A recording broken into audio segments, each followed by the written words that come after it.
What a really lovely title for a book, From a Moth to a Butterfly.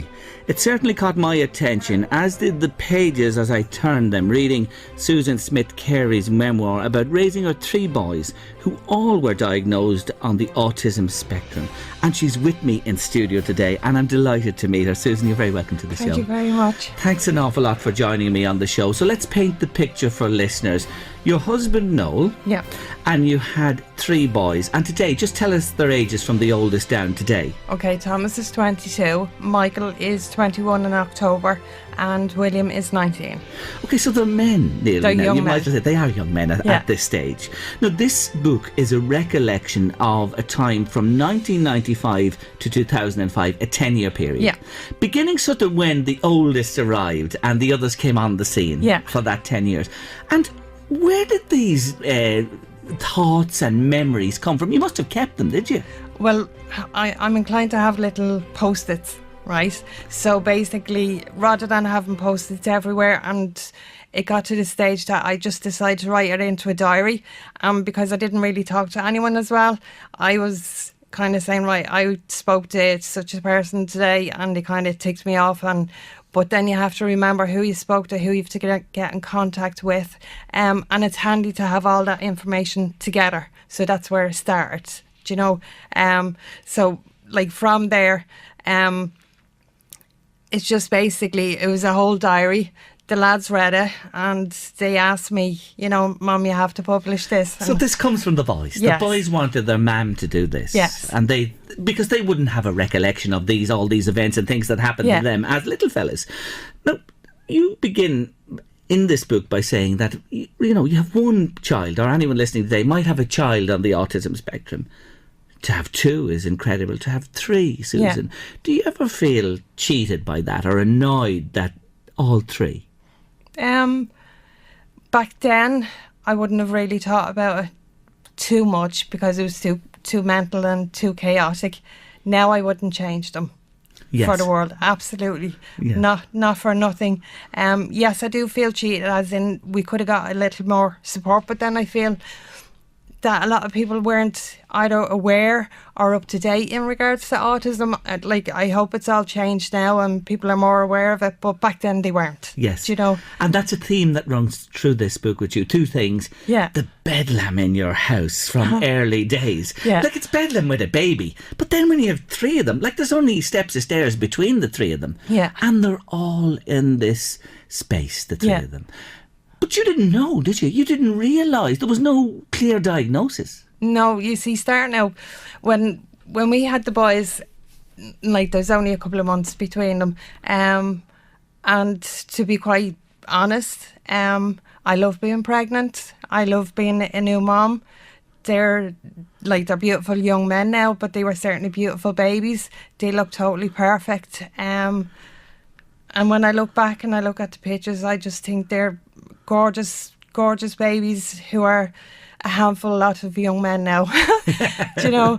But you couldn't get, that's the thing, and we're talking about a time, it's 12 years ago since these memoirs ended, and 22 years ago when you look at the time frame from your 10 years of this, there was no clear diagnosis at the stage. No. What I learned back then was if you have concerns, you go to your GP. If you are then referred to specialists in any way, shape or form, there is a waiting list, and by God is that waiting list a disgrace. And even this day and age you'd think it'd be better, but it's not. Do you know, I've been talking to loads of people of late, and I'll get into that later, but people are saying to me, Sue, 2-year waiting list, and I'm like, that's what it was like back then. It has to be better now, but it's not, do you know. So if anything, I want to, you know, highlight for other families that, you know, they have to keep pushing it and pushing it. And God, if your gut instinct tells you something is wrong, go with it. Do you know? You did that. Yeah. You never ever gave up pushing. But at times you were pushing doors that were nearly Loctite. They didn't open for you. Yeah. I kind of felt, and it's probably wrong of me to say this, but it's how I felt and it's my feelings. But because I went to a professional in the end, privately, I kind of thought that was shunned. I went behind their backs. Now, they never actually said that to me, but that's the way I feel, because they were like, you went to see him? Why? And I was like, well, if I'm going to wait 2 years to see somebody, because you're talking speech and language therapist, autism assessment therapist, oh good God, family has a whole assessment, and you'd be lucky if you got, say, one assessment, oh God, nearly a month. Do you know? So if you want to get to the end of the problem, you're talking a year and a half. That's for one child, if you're lucky. Do you know? But put them all in together, and I was like, this is going on for too long. This is ridiculous. And I know in my head that the lads were getting older, and milestones weren't quite being met. And I was like, no, there's something wrong. But it's just so hard to try and keep up with the lads and it being mental, but you saying in your head, no, there's something wrong here. But you still have to go and look for these sources, do you know? And the other thing I was thinking reading this was, you had no, forgive me for saying this, barometer of a child, that hit those milestones. Because 1, 2, 3, they all came along and they had the same issues each. So it's even more difficult for you. It was bedlam at times in the house. You say you often felt like you were cracking up. Oh God, yeah. Yeah, absolutely. Okay, right. Basically, when you go to me, I have to keep saying services because, like I said, there's a whole array of people out there that you get to meet.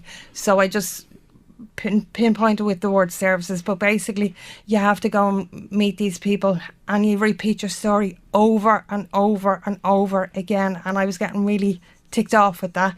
Then they ask you the same questions over and over and over again, and you're like, for God's sake, read my file. Do you know, you're giving me an hour to meet you, but don't be wasting the hour asking me the same questions over again. I want to get moving. That was a massive frustration for you, as was, you mentioned they grow fast, and suddenly there's Montessori, there's preschool, and then into school. Those times, and you got those calls to say, come pick them up. They can't stay here. There was one teacher when Thomas was 4.5. I think I have it in the book, but I know he was having difficulties and people weren't too... No, I'm not saying I was easy to approach, but I'd like to think I am. Do you know what I mean? And I'd like to think that someone would tell me something about my son rather than me find it out through a third party kind of thing. But like, I found with the lads, I wasn't getting told stuff. And I mean, like if I picked up Thomas from school and he looked so sad, and I'd be like, what is going on with him? Do you know? And obviously your motherly instinct kicks in. You're like, there's something wrong, but I can't identify what it is. But I'd often go down to the school and I probably look like a weirdo, but I'd be hanging around, I'm watching. Do you know what I mean? There's a reason why he's not feeling the way, I think he should be coming out of school happy. And I didn't see him out in the yard, and I didn't see him going to places. And there was one of the days I think I went down to the school and there was a coach heading off, and I was like, where are they going? But anyway, I went over to one of the parents and I was just like, what's the story? Where are they all heading off today? Oh no, they're going up to the zoo or whatever. And I was like, who's going? And they were like, say junior infants. And I'd be like, my son's in junior infants. Where's he? But we were never told. Do you know? And did he go on that journey? No. And you were never told? No. And those days you were up, as you say, looked on, maybe stalking around the place. It was for a reason. Yeah. And you then discovered that he was being treated differently. Yeah, he was kept in. No, I have to say, right, for I don't want to be too bad. For the teachers that were looking after him, they probably weren't too au fait with what was going on. No more than I was, right? But like, if a child is acting out, and I don't like to say they were bold, but if their actions are not going with what the school wants them to do, they're going to punish them. They're going to treat them like any other child. You can't be doing that and whatever. But what I found out afterwards was that Thomas didn't understand. Do you know, like, he's looking out the window, he's seeing the kids playing. Why are they out there and I'm in here? And I just went to the school and I was like, look, this is what I'm after finding out. Did you get any satisfaction? No, but I know the principal stepped down.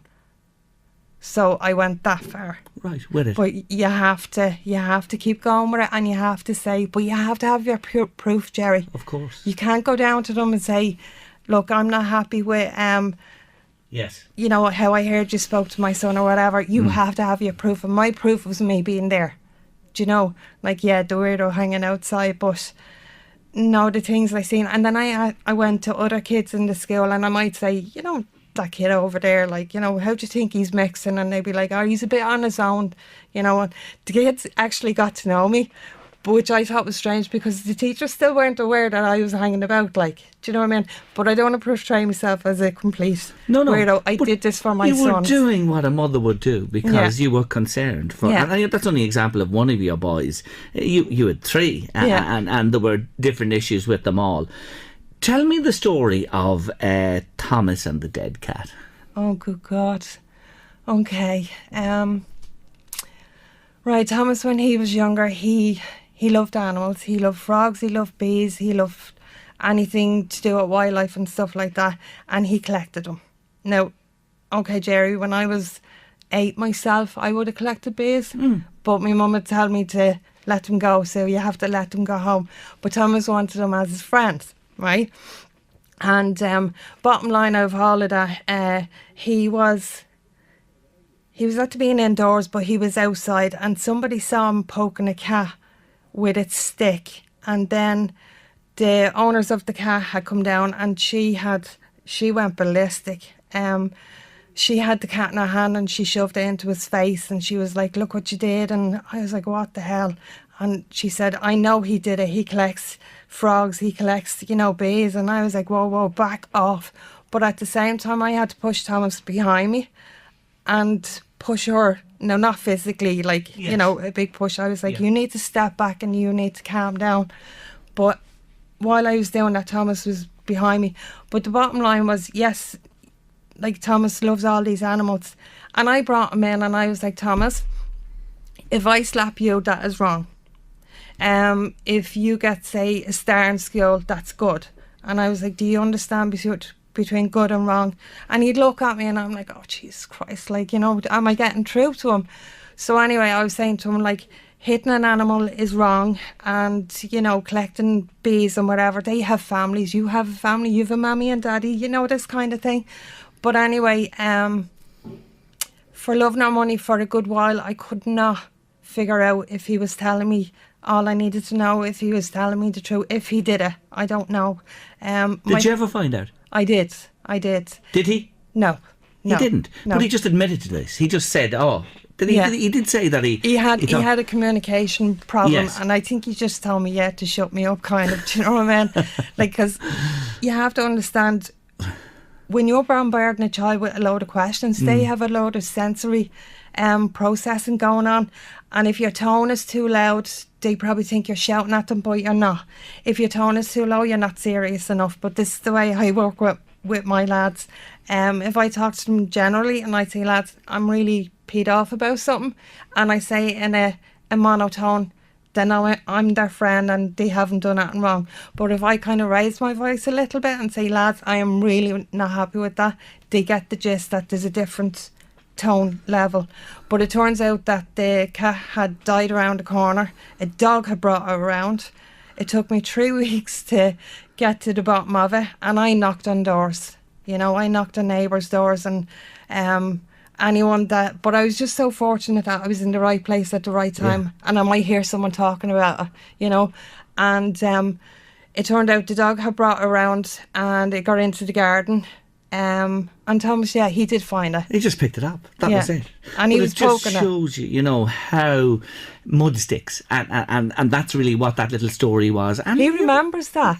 Does he, to this day? Yeah, he calls her the crazy woman. He had a real impact. I'm talking to a lovely lady. Her name is Susan Smith. Carey, the name of the book, is From a Moth to a Butterfly. It's hard to put yourself in her place, isn't it, with these boys? But she's just done that in this wonderful book. Stay with us on Late Lunch. We'll be back in a moment. The Late Lunch with Blackstone Motors Drogheda. Thinking new for 172? At Blackstone Motors, you can view the full 172 Renault range in our showroom and online at blackstonemotors.ie. Ouh là là, Blackstone Motors, c'est magnifique. Magnifique. Susan, you eventually get the diagnosis. They tell you, you'd been wondering for years, what is this? What are we dealing with here? And they grow up and they move along and they get through school one way or the other. And with your pushing and being beside them all the time. They're 22. Thomas is 22 now, Michael 21 and William is 19. Yeah. What are they like as young men now? Okay. They're probably going to kill me because they're probably listening. So hi, Michael. Hi, Thomas. Hi, William.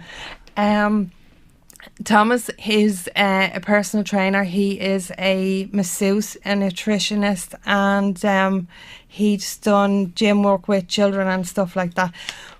My bottom line there is, I know I keep talking about Thomas. Michael is really into art.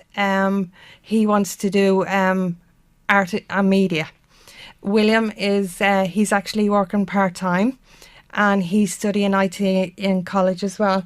So basically, they're young men now, but if you take them out of what they're good at, they're lost. Okay? They don't always pick up on cues. Say if they're out with their mates and their mates, I don't know, they start messing or something and they run off and they be still standing there and why are they running? Should I run? Do you know, that kind of way? But I always said to the lads, look, I don't know what you really get up to all the time, but if your mates run, you run. Because like Thomas got caught one of the times and he couldn't understand why he got the backlash of a big row. But your mum was at to work at nights and he couldn't sleep. But anyway, Michael, he can do fantastic artwork. He is very good at, he writes poetry and he writes short stories. But he doesn't always tell me how he's feeling. And if I say to Michael, right, Michael, go upstairs, spend a half an hour on a piece of paper.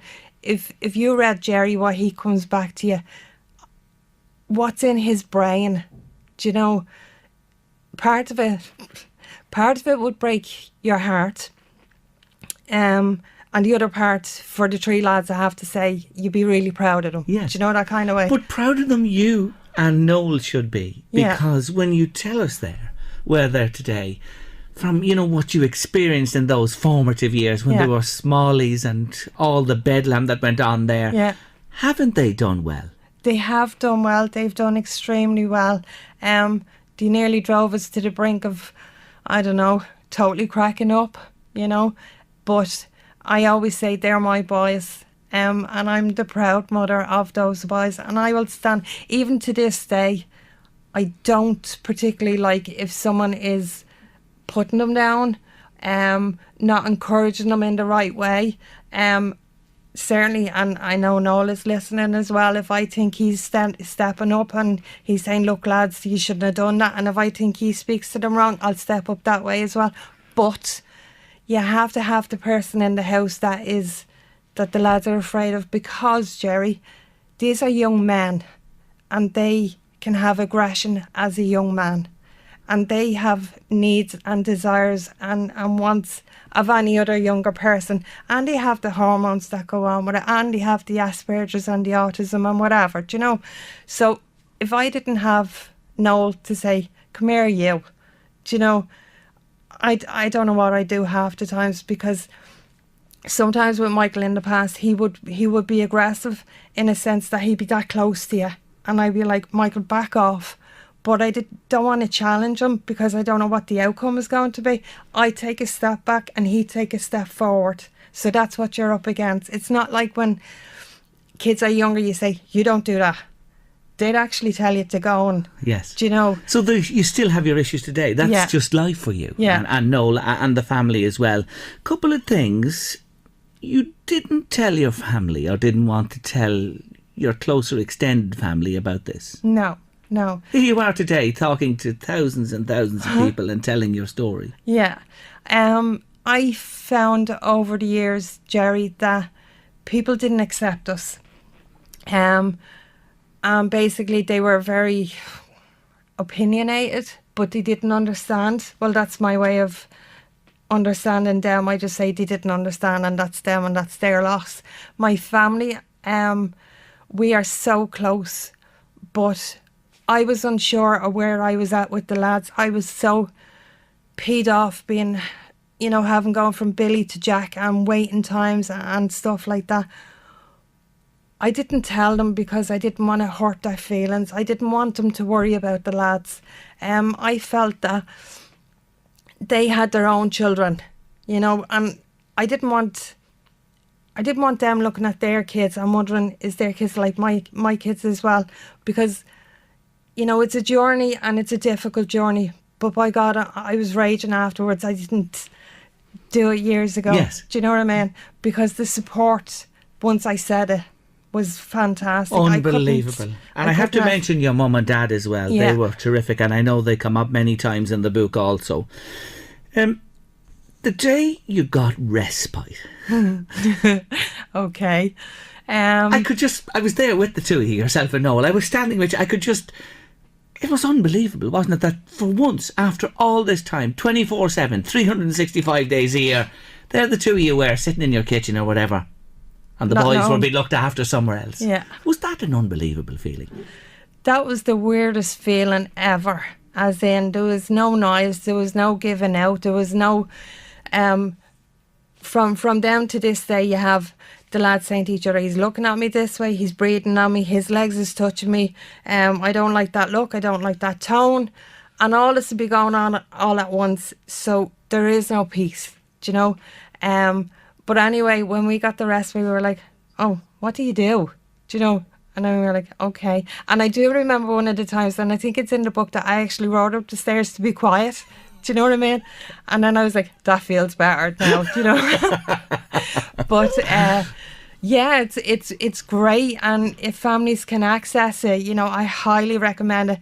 There was a lady, I can't give names, but she said to me, how can you leave your kids with people that you don't know? But that's the whole purpose of going up to services and talking to them and getting to know them and stuff like that. But when you get the respite, it's an overwhelming feeling of peace. But you are lost for a while, and you have to come up with ideas, and there's only so much money in your pocket. But we rekindled many years that we kind of lost. Does that make sense? Yeah. You know, because we just got on with rearing the kids. We were like sailing ships, like, you know, Noel would go to work and I'd be looking after the kids, or I'd be in the latter years, I think I had 3 jobs at one go, but that was so that I could get the money to get the services for the lads. But anyway, we had great fun rekindling stuff. And for all my readers out there and listeners, you and your partner, or if you're doing it alone, it is very, very hard. And you mightn't like half the stuff that, you know, goes on, or what they say or whatever. But you have to stop now and again and say, do you know what, I need a break. And if I need a break, they probably need a break. Do you know? If you're going it alone, my hat is off to you. But do reach out to somebody and get some help. Do you know, that kind of way?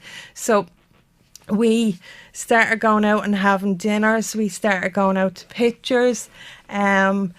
And then we started, you know, going on breaks away. That was a big step because we hadn't done that in years. And it was my sister's 40th in Carlow. My sister has since passed, and we love her to bits. I just thought I'd say that. But anyway, that was our first respite weekend away. And we were miles away from home, and we were like, oh, holy shit. If we have to get back... Like, how are we going to do it? But listen, you got through it, you loved it, and more on between the covers of these books you can read. It's called From a Moth to a Butterfly. Let me say this, Thomas, Michael and William, you have the best mammy and daddy in the world, and I can see that today, just from this short time in meeting you and reading this lovely book. I want to give away a copy. If you'd like a copy of the book, I have a copy here, and Susan will sign it for you. If you're affected by anything we're talking about today, maybe it will interest you. If you know somebody, all you have to do is text Butterfly to 53958 now, and we'll pick somebody for this lovely book. Well done on it. It's your first ever attempt. It's excellent, and it really does bring you back to a time. I'm delighted for you. I know there's another one on the way, part 2 of this, but for the moment, Susan Smith Carey, thank you for joining me. And this book is available from you, isn't it, yourself? We have your number, and we give it out off 1850 715 958 or on Amazon. You can get it as well. Pleasure meeting you today. Thank you, Jerry. Thank you so much. Thank you to everyone.